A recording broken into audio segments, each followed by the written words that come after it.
Welcome to my YouTube channel तैयारी.com। So guys, पिछली video में हमने ट्रिग्नोमेट्री में हाइट एंड डिस्टेंस स्टार्ट किया था और उसमें मैंने आपको हाइट एंड डिस्टेंस से रिलेटेड सभी basic concepts one by one बहुत अच्छे तरीके से समझाए थे। अगर आपने अभी तक मेरा वो वीडियो नहीं देखा है तो सबसे पहले आप आई बटन को प्रेस करेंगे और उस वीडियो को देखेंगे। देखिए, कभी भी आप कोई नई एक्सरसाइज करते हैं तो आप सबसे पहले उसके कंसेप्ट्स को क्लियर कीजिए। अगर आपके कंसेप्ट्स क्लियर होंगे तो आपको किसी पर भी डिपेंड होने की जरूरत नहीं पड़ेगी। अंग्रेजी में भी कहावत है ना, if you will chase the concepts Mars will follow you. So let's start. आज उन्हीं कंसेप्ट्स को एक बार मैं थोड़ा सा आपको ब्रीफ में एक दो चीजें रिवाइज करवा देता हूं। देखिए, मैंने आपको बताया था कि कभी भी हाइट एंड डिस्टेंस यानी कि ऊंचाई और दूरी जो है वो कभी भी एक राइट एंगल ट्रायंगल के बिना पूरी नहीं हो सकती। कभी भी अगर हम हाइट एंड डिस्टेंस करेंगे तो उसमें एक राइट एंगल ट्रायंगल बनेगा। मैंने यहां पर राइट एंगल ट्रायंगल ड्रॉ किया है ABC। देखिए, राइट एंगल ट्रायंगल में क्या होता है कि एक कोण 90 डिग्री का होता है, बाकी जो दूसरे कोण होते हैं उनका जो सम होता है वो 90 डिग्री होता है। यहां पर जो एंगल B है वो 90 डिग्री का है और ये जो एंगल A और एंगल C है इनका जो सम है वो 90 डिग्री है। ओके, अब इस राइट एंगल ट्रायंगल में दो सुपर कॉम्बिनेशंस बनते हैं। वो कॉम्बिनेशंस जो है हमारे मोर देन 80% प्रॉब्लम्स को सोल्व कर सकते हैं। देखिए, इसमें क्या कॉम्बिनेशन बनेगा। अगर ये मान लीजिए, मैं मानता हूं कि ये थीटा हमारा 30 डिग्री है, अगर ये एंगल 30 डिग्री का है तो ये एंगल हमारा कितना होगा 60 डिग्री का।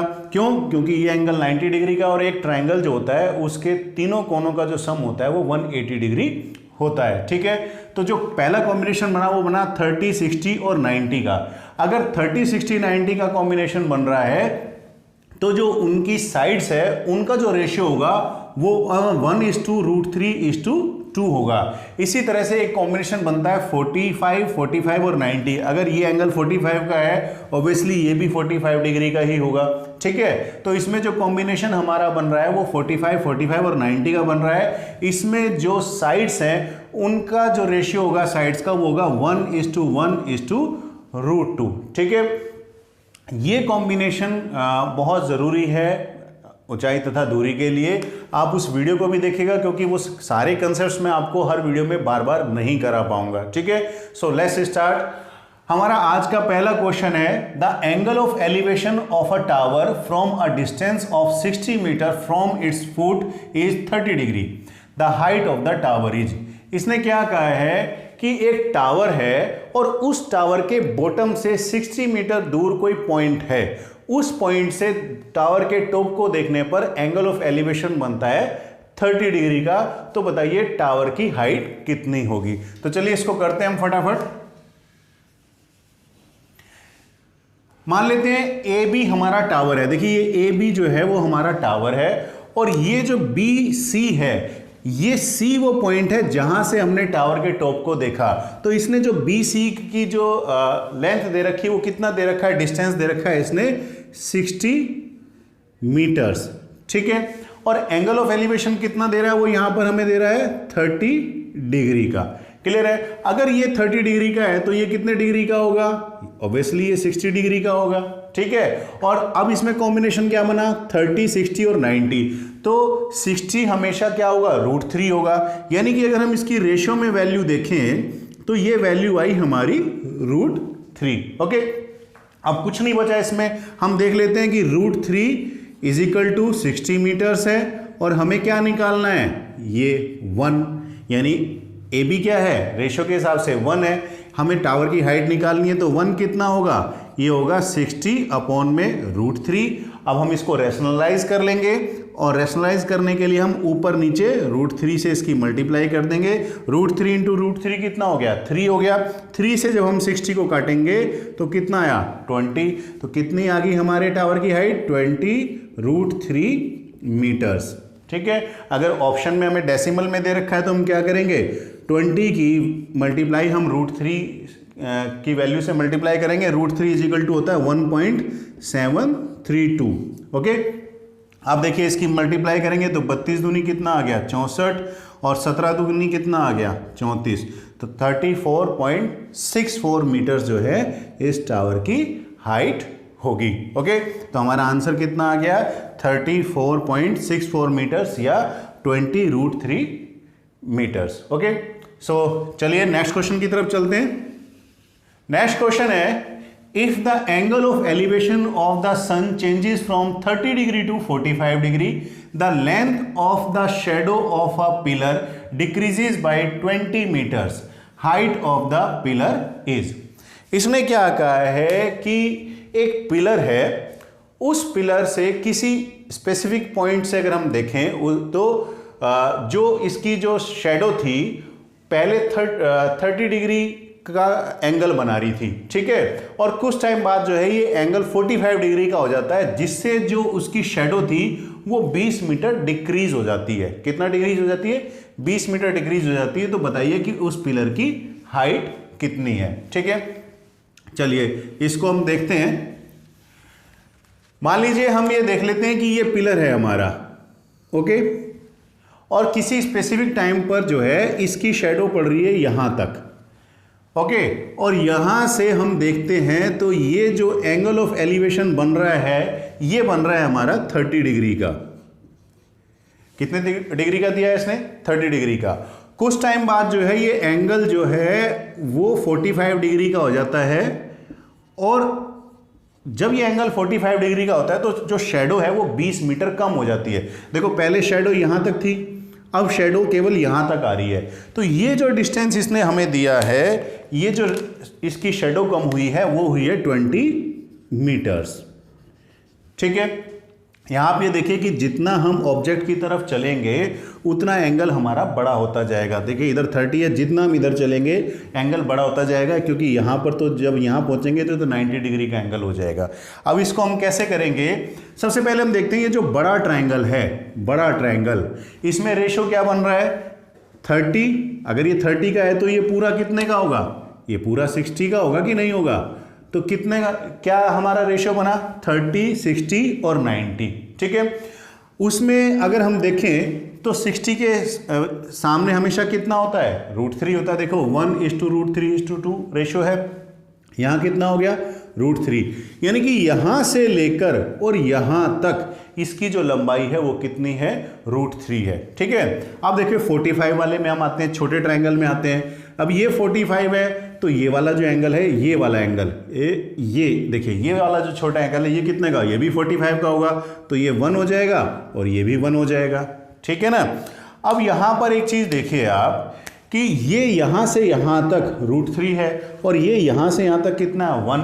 अगर मान लीजिए मैं इस पूरे में से इसको माइनस कर देता हूं तो मेरे पास ये लेंथ आ जाएगी। आएगी कि नहीं आएगी? तो √3 - 1 अगर मैं करता हूं तो ये लेंथ कितनी दे रखी है हमें? 20 मीटर्स।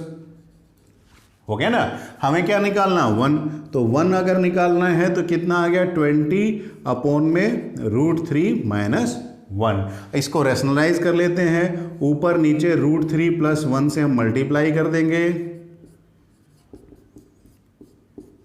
ठीक है जी। अब देखिए यहां पर कितना बना? ये बना √3 का स्क्वायर - 1 का स्क्वायर, तो यहां बना 2 से हम इसको काटेंगे तो आ गया 10 की। अब हम √3 + 1 में मल्टीप्लाई करेंगे तो √3 की वैल्यू कितनी है? 1.732। 10 से मल्टीप्लाई करेंगे तो कितना आ गया? 17.32 प्लस 10 की 1 में मल्टीप्लाई करेंगे तो कितना आ गया? 10।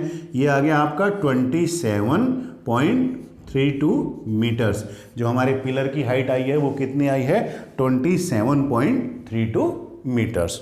ओके, बहुत इजी है, कोई मुश्किल नहीं है। आप केवल कंसेप्ट्स पर फोकस कीजिए। अगर आपके कंसेप्ट्स क्लियर हैं तो आपके सामने कोई भी सवाल हो वो आपको रोक नहीं पाएगा। तो चलिए नेक्स्ट क्वेश्चन की तरफ चलते हैं। A tower is 50√3 metre high and the angle of elevation of its top from a point 50 meters away from its foot। अब देखिए इसने क्या कहा है? A tower is 50√3 metre high, find the angle of elevation of its top from a point 50 meters away from its foot। बहुत simple है। देखिए इसने कहा एक टावर है, इसकी जो हाइट है वो 50√3 है, और डिस्टेंस कितना दिया है इसने, 50 मीटर्स का दिया है, और हमसे पूछा है इसने एंगल पूछा है। अब देखिए यहाँ पर कितना है, ये 50√3, रेशियो निकालते हैं इसका, ये कितना आ गया 50, काटेंगे तो कितना आ गया ये √3, और ये काटेंगे तो कितना आ गया 1। अब √3 किसके सामने आता है, हमेशा किसके सामने आता है √3, 60 डिग्री के सामने। तो ये कितना हो गया हमारा एंगल ऑफ एलिवेशन, कितना हो गया 60 डिग्री, क्योंकि 60 डिग्री के सामने क्या आएगा √3। अब इसमें कॉम्बिनेशन क्या बना, 30 60 90 का बना ना, तो √3 के सामने हमें √3 हमेशा आता है 60 डिग्री के सामने, और 1 आया 30 डिग्री के सामने, तो एंगल ऑफ एलिवेशन क्या बना हमारा 60 डिग्री एंगल ऑफ एलिवेशन बना। ठीक है, नेक्स्ट क्वेश्चन करते हैं।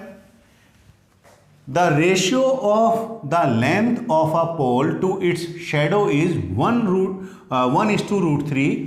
Then the angle of elevation of the source of light is. इसने क्या कहा है कि एक पोल है और उसकी जो शेडो है उनका रेशियो 1:√3 है। अब देखो 1:√3, अब ये रेशियो किसका बन रहा है, 30 60 और 90 का बन रहा है। अब यहां पर क्योंकि वो हमसे क्या पूछ रहा है, पोल जो है, पोल देखिए 1 और ये जो शेडो है √3, 1√3 हमेशा 60 के सामने आता है। ठीक है, अगर ये 60 है तो ये कितना होगा 30 डिग्री होगा। ठीक है, तो इसने हमसे क्या पूछा है, एंगल ऑफ एलिवेशन पूछा है, तो एंगल ऑफ एलिवेशन क्या आ गया 30 डिग्री। ये कितना आ गया हमारा 30 डिग्री। ओके, चलिए नेक्स्ट क्वेश्चन की तरफ चलते हैं, मजा आ रहा है ना। A tree 10 meter high is bent by wind and its top touches the ground and make an angle of 45 degree with ground. The tree bent from the height. इसने क्या कहा, एक पेड़ है जो 10 मीटर ऊंचा है और ये पेड़ हवा के कारण टूटकर गिर जाता है, बीच में से टूट जाता है और ये जमीन को इस तरह से छूता है कि अगर हम एंगल ऑफ एलिवेशन देखें उस पॉइंट से जहां पर इसने जमीन को टच किया तो वो 45 डिग्री का बनता है। तो बताइए कि पेड़ किस ऊंचाई से टूटा। देखो मान लो ये पेड़ है, ये पेड़ है 10 मीटर ऊंचा है, हवा की वजह से ये मुड़ गया, ऐसे टूट गया, तो ये जो यहाँ से टूटा है, यहाँ से ये जो एंगल ऑफ एलिवेशन बना ये 45 डिग्री का बना। ये पूछ रहा है कि जहाँ से ये टूटा है वो हाइट कितनी है। ठीक है, चलिए इसको समझ लेते हैं।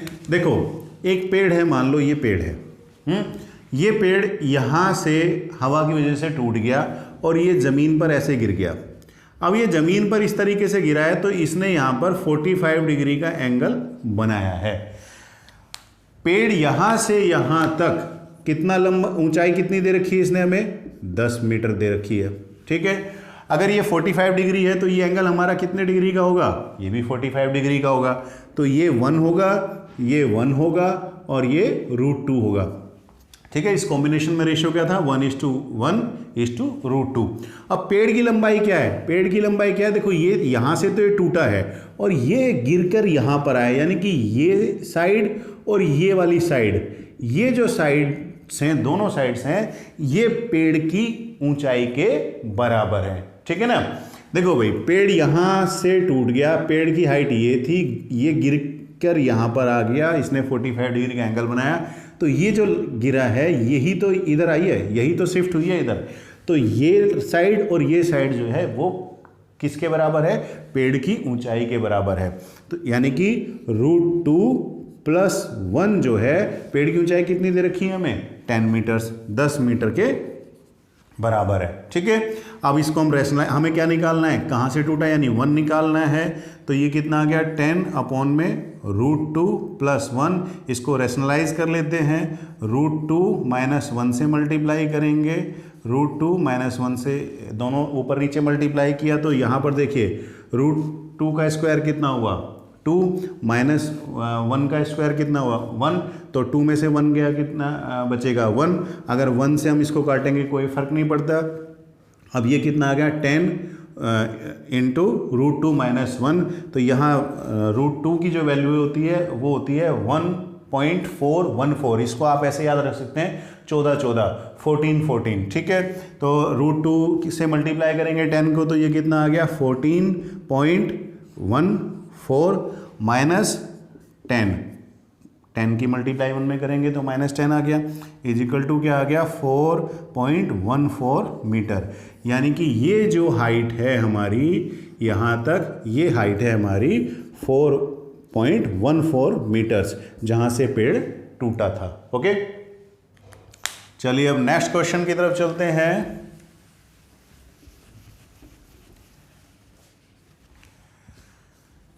The length of a string between a kite and a point on the ground is 50 meters.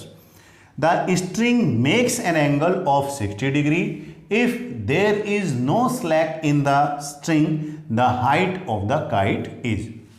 इसने क्या कहा है कि एक पतंग उड़ रही है और वो जो पतंग जिस धागे से वो जुड़ी हुई है जमीन से, उस धागे की जो लंबाई है पतंग तक वो है 50 मीटर।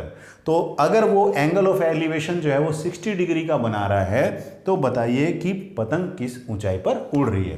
देखो मैंने मान लिया कि ये एक पतंग उड़ रही है, ठीक है, और ये पतंग जो है एक धागे से ऐसे बंधी हुई है। ये धागा जो है 50 मीटर लंबा है और अगर हम इसकी हाइट देखें तो यहाँ पर जो है एंगल ऑफ एलिवेशन जो बन रहा है हमारा वो 60 डिग्री का बन रहा है। कितने डिग्री का बन रहा है? 60 डिग्री का बन रहा है, ठीक है। अब देखिए रेशियो, अब इसमें ये कॉम्बिनेशन कितना बना, अगर ये 60 का है तो ये एंगल कितने डिग्री का होगा? ये 30 डिग्री का होगा। कॉम्बिनेशन क्या बन गया हमारा? 30, 60 और 90 का कॉम्बिनेशन बन गया, ठीक है। अब यहाँ पर हमारा रेशियो क्या आएगा? √3 के सामने, √3 आएगा हमेशा 60 के सामने, 30 के सामने 1 आएगा और यहाँ आएगा हमारा 2, ठीक है। तो अब देखिए 30, 60 और 90, 1, √3 और 2 ये रेशियो है। लेकिन ये 2 नहीं है, कितना है? 50 है। कितने टाइम्स ज़्यादा है? 25 टाइम्स ज़्यादा है। अगर ये 25 टाइम्स ज़्यादा है तो सारे 25 टाइम्स ज़्यादा होंगे, तो सबकी मल्टीप्लाई हम 25 से कर देंगे। उसने हमसे क्या पूछा है कि पतंग कितनी ऊंचाई पर उड़ रही है। अब पतंग की उसने ऊंचाई पूछी है तो हम इसकी मल्टीप्लाई कर देंगे, ये आ गया 25√3। यानी पतंग जो है वो किस हाइट पर उड़ रही है? वो 25√3 मीटर हाइट पर उड़ रही है, ठीक है जी। चलो नेक्स्ट क्वेश्चन करते हैं। 2 temples each on a bank of a river are opposite to each other. One is 36 meter high. From the top of this temple, the angle of depression of the top and the bottom of second temple are 30 degree and 60 degree respectively. Height of the second temple is. इसने क्या कहा है? एक नदी है, नदी के दोनों किनारे पर मंदिर है।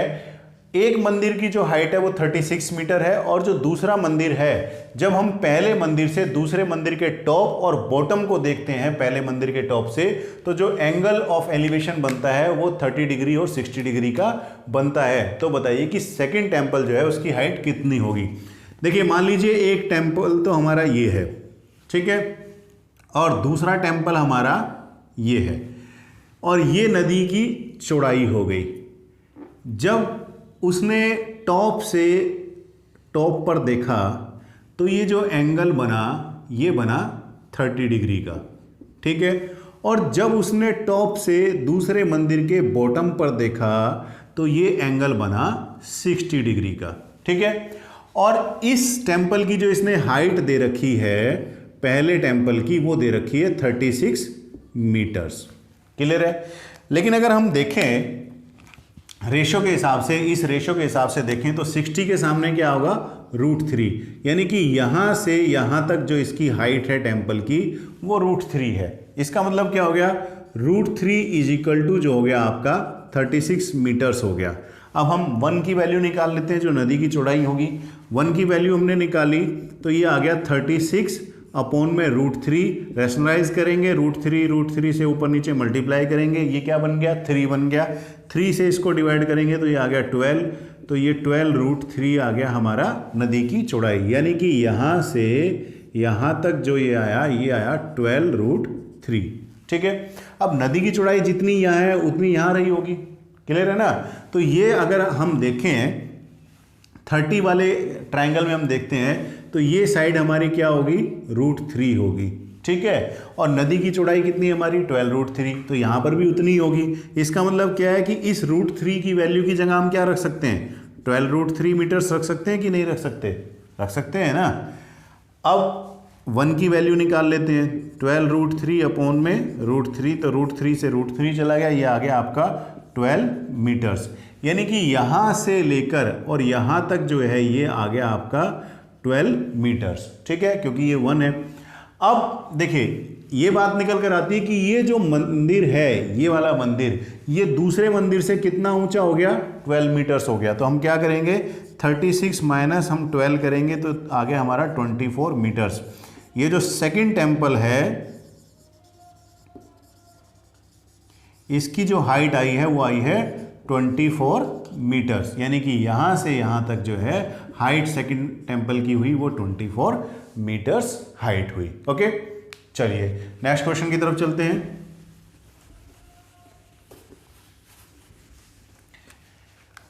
A boy observes that a flying bird in the north at the angle of elevation of 30 degree, and after 2 minutes he observes bird in the south at an angle of 60 degree. If the bird flies in the straight line at a height of 50√3 meter, then speed of bird is. इसने क्या कहा है कि एक लड़का है वो पहले अपने नॉर्थ में ये देखता है कि एक बर्ड है, तो वो बर्ड उससे 30 डिग्री का एंगल बना रही थी, और ये बर्ड जो है एक स्ट्रेट लाइन में उड़ती उड़ती अब साउथ की तरफ आ जाती है। तो लड़का ऑब्जर्व करता है कि अब वो बर्ड जो है वो उससे 60 डिग्री का एंगल बना रही है, और वो बर्ड टोटल 2 मिनट उड़ी है। तो ये कहा गया है कि बताइए कि अगर वो बर्ड एक स्ट्रेट लाइन में 50√3 मीटर की हाइट पर उड़ रही है तो स्पीड बर्ड की कितनी होगी। देखिए मान लीजिए कि वो लड़का इस जगह खड़ा हुआ है, ठीक है, और वो पहले अपना यहाँ पर बर्ड को देखता है नॉर्थ में, तो जो एंगल ऑफ एलिवेशन जो बन रहा था वो बन रहा था 30 डिग्री का। कितना बन रहा था, 30 डिग्री का। अब जो बर्ड है वो बर्ड इधर उड़ते उड़ते साउथ में आ जाती है यहाँ पर। अब जो यहाँ साउथ से उसका एंगल ऑफ एलिवेशन बन रहा था वो बन रहा था 60 डिग्री का, ठीक है जी। अब ये जो हाइट उसने दे रखी है कि वो किस हाइट पर उड़ रही है, तो ये हाइट उसने दे रखी है 50√3 मीटर्स। क्लियर है। अब देखिए अगर ये √30 यहां पर अगर हमें दे रखा है कि ये 30 है, तो 30 के सामने आ गया आपका 1, और यहाँ ये एंगल कितने का होगा, 60 का। तो 60 के अपोजिट हमेशा क्या आता है, √3। अगर ये 60 है तो यहाँ √3 होगा और यहाँ पर होगा 1।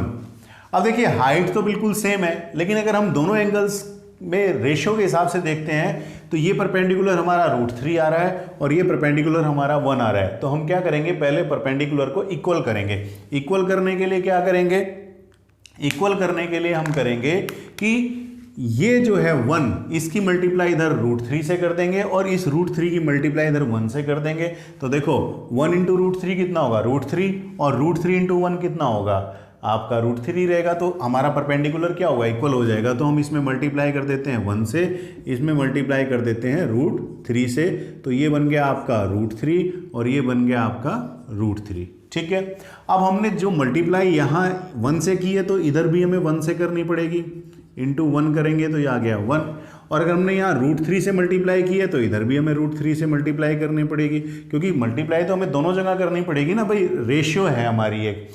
जब हम दोनों तरफ मल्टीप्लाई करेंगे तभी तो वो रेशियो वैसा ही रहेगा, ठीक है ना। अब देखिए मान लीजिए मैं 2/3 है, अगर मैं इसमें मान लीजिए 3 से मल्टीप्लाई कर देता हूँ तो ये कितना बना 6, ये कितना बना 9, काटने के बाद फिर क्या बना 2/3। ये रेशियो हमारा इक्वल रहा ना, इसलिए हम क्या करेंगे कि हम मल्टीप्लाई यहाँ भी करेंगे तो यहाँ पर भी करेंगे।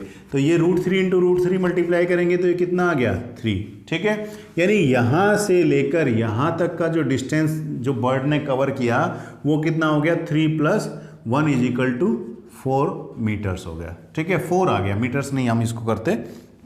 अब देखिए √3 किसके इक्वल दे रखा है, 50√3 मीटर्स के।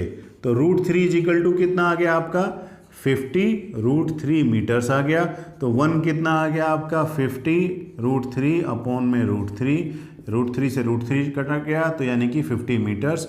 अगर 4 हम देखें, 1 की वैल्यू इतनी है तो ये 4 आया था, 4 की वैल्यू कितनी होगी 50 × 4 = 200 मीटर्स। यानी कि वो बर्ड जो है उसने कितना डिस्टेंस कवर किया, यहाँ से यहाँ तक उसने कितना डिस्टेंस कवर किया, वो किया उसने 200 मीटर डिस्टेंस उसने कवर किया। और कितनी देर में किया 2 मिनट में, 2 मिनट में इसने किया। तो अगर 2 मिनट में वो 2 मिनट में उसने 200 मीटर डिस्टेंस कवर किया तो 60 मिनट्स में वो कितना डिस्टेंस कवर करेगी, तो 200 अपॉन में 2 × 60 हो गया।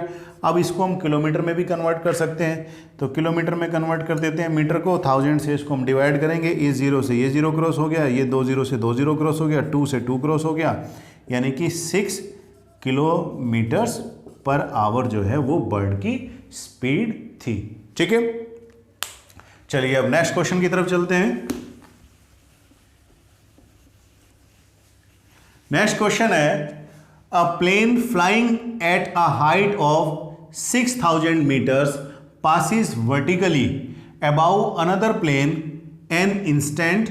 The angle of elevation of two planes from the same position on ground are 60 degree and 45 degree. The vertical distance between planes at that instant is. इसने क्या कहा है कि दो प्लेन है, वो अलग अलग हाइट पर उड़ रहे हैं। उनमें से एक प्लेन तो 6000 मीटर की हाइट पर है, और ये जो 6000 मीटर की हाइट वाला प्लेन है ये किसी दूसरे प्लेन को जब वर्टिकली क्रॉस करता है तो ठीक उसी समय जब एंगल ऑफ एलिवेशन ग्राउंड पर किसी पॉइंट से बनता है तो वो 60 डिग्री और 45 डिग्री का बनता है। तो बताओ कि दोनों प्लेन के बीच में जो डिस्टेंस था, हाइट का जो डिस्टेंस था वो कितना था। देखिए मैं आपको एक समझाता हूं। मान लीजिए ये प्लेन की हाइट है 6000 मीटर जो हमें दे रखी है उसने पहले प्लेन की, ठीक है, और दूसरा प्लेन यहां कहीं उड़ रहा है, दूसरा प्लेन यहां कहीं उड़ रहा है। और जब हम ग्राउंड पर किसी पॉइंट से देखते हैं तो ये जो एंगल ऑफ एलिवेशन बनता है ये बनते हैं 60 डिग्री के और 45 डिग्री के। देखिए आपको याद होगा मैंने पहली वीडियो में बताया था कि हम जितना गर्दन को उठाएंगे उतना एंगल हमारा बड़ा बनेगा। ठीक है, अगर हम किसी एक पॉइंट से ही कहीं किसी चीज़ को ऑब्जर्व कर रहे हैं तो जितना गर्दन हम उठाएंगे उतना बड़ा एंगल बनेगा। तो ये जो ट्रायंगल है बड़े वाला, इसका पूरा जो बना है हमारा वो बनेगा 60 डिग्री का एंगल बनेगा, और ये जो छोटे वाला है इसका जो एंगल बनेगा वो 45 डिग्री का एंगल बनेगा। क्लियर होगी बात आपको? ठीक है, अब हम इसमें बड़े वाले ट्रायंगल में लेते हैं जहां पर हमें 60 डिग्री का एंगल बन रहा है। देखिए यहां से यहां तक ये दे रखा हमें 6000 मीटर्स दे रखा है, लेकिन वैसे अगर हम रेशियो के हिसाब से देखें तो 60 के अपोजिट हमेशा क्या आता है, √3 आता है। इसका मतलब क्या है, √3 = हमें क्या दिया हुआ इसने 6000 मीटर्स दिया हुआ है, और 1 की वैल्यू कितनी होगी, ये डिस्टेंस हम निकाल देते हैं, ये वाला डिस्टेंस हम निकाल लेते हैं ये साइड, तो ये आ गया आपका 6000 अपॉन में √3 इंटू √3 रेशनलाइज कर लेंगे ऊपर नीचे √3 से मल्टीप्लाई करके, तो ये बन गया आपका √3 इंटू √3 क्या हो गया आपका 3 बन गया। यहाँ से इसको डिवाइड करेंगे जब तो ये आ गया 2000, तो ये कितना आ गया आपका 2000 √3 मीटर्स जो है ये आया आपका। ठीक है, अब देखिए 45 के उसमें हम क्या करेंगे, देखो ये 45 के अगर उसमें देखेंगे तो ये भी 1 होगा हमारा और ये भी 1 होगा, और इस 1 की वैल्यू हमें क्या दे रखी है, 1 की वैल्यू, क्योंकि देखो ये वैल्यू हमारी क्या निकल कर आई थी 2000 √3 मीटर्स। क्लियर है, या इसको हम जो है √3 की वैल्यू से मल्टीप्लाई करके भी हम इसको कर सकते हैं। तो ये कितना है हमारा, देखिए 1.732 होता है, तो डेसिमल हट जाएगा इन तीनों जीरो से। ठीक है, तीनों जीरो से डेसिमल हट जाएगा, अब 2 से मल्टीप्लाई कर देते हैं, 32 दूनी 64 और 17 दूनी 34, यानी कि इतने मीटर्स ये जो है 1 की वैल्यू आई। यहाँ से यहाँ तक, यहाँ से यहाँ तक ये कितना आ गया आपका 64 मीटर हाइट आ गई। अब मैं अगर इसमें से इस पूरे को माइनस कर दूंगा तो इनका डिस्टेंस निकल आएगा, बीच का जो इनके बीच में जो डिफरेंस है हाइट का। तो ठीक है, 6000 माइनस 3464 को माइनस करते हैं तो देखिए यहाँ पर हमने कैरी किया तो ये बना 10, 10 में से 4 गया आपका 6 हुआ, यहाँ 9, 9 में से 9 में 6 गया तो आपका 3 बचा, 9 में से आपका 4 गया तो आपका 5 बचा, और 5 में से आपका 3 गया तो 2 बचा, यानी कि आपका 2536 मीटर जो है इन दोनों के बीच में जो डिफरेंस है वो कितना है, वो 2536 यानी कि 2536 मीटर जो है उनके बीच में हाइट का डिफरेंस है। ठीक है जी, चलो अब नेक्स्ट क्वेश्चन की तरफ चलते हैं। लास्ट क्वेश्चन है इस वीडियो का। इसने क्या कहा है, the banks of a river are parallel, नदी के जो दोनों किनारे हैं वो बिल्कुल पैरेलल हैं। A swimmer starts from a point on one of the banks and swims in the straight line inclined, inclined मतलब झुके हुए यानी कि तिरछा चलता है वो, to the bank at 45 degree to reach to the opposite bank at 20 metre from the starting point, then the breadth of the river is. इसने क्या कहा है कि एक नदी है, उसके दोनों किनारे जो है बिल्कुल पैरेलल है। एक स्विमर एक किनारे से 45 डिग्री के एंगल पर सीधा जो है तैरना शुरू करता है और वो 20 मीटर डिस्टेंस कवर करने के बाद दूसरे किनारे पर पहुंच जाता है। तो बताओ नदी की चौड़ाई कितनी है। देखो मान लीजिए एक किनारा नदी का ये हो गया, एक किनारा नदी का ये हो गया, यहाँ से वो स्विमर जो है वो तैरना शुरू करता है इस किनारे की तरफ। ठीक है, इस किनारे की तरफ शुरू करता है, कितने डिग्री के एंगल पर, 45 डिग्री के एंगल पर तैरना शुरू करता है। और वो कितने मीटर तैरता है, 20 मीटर वो यहाँ से तैरता है, तब जाकर जो है वो इस किनारे पर पहुँच गया। तो बताइए कि ये जो नदी की चौड़ाई है वो कितनी होगी। क्लियर है। अब देखिए 45 डिग्री का अगर ये एंगल है तो 45 डिग्री का ही एंगल ये होगा। कौन सा कॉम्बिनेशन बना हमारा, 45, 45 और 90 का। तो यहाँ कितना होगा 1, यहाँ कितना होगा 1 और यहाँ कितना होगा √2।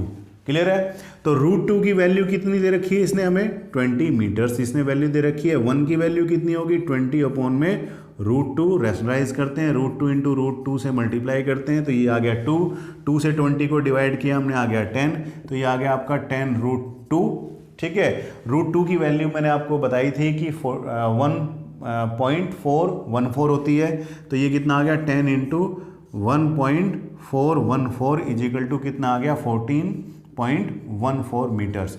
जो नदी की जो चौड़ाई है वो कितनी है, 14.14 मीटर्स। ठीक है, मैं उम्मीद करता हूँ आपको बहुत अच्छे से समझ में आया होगा।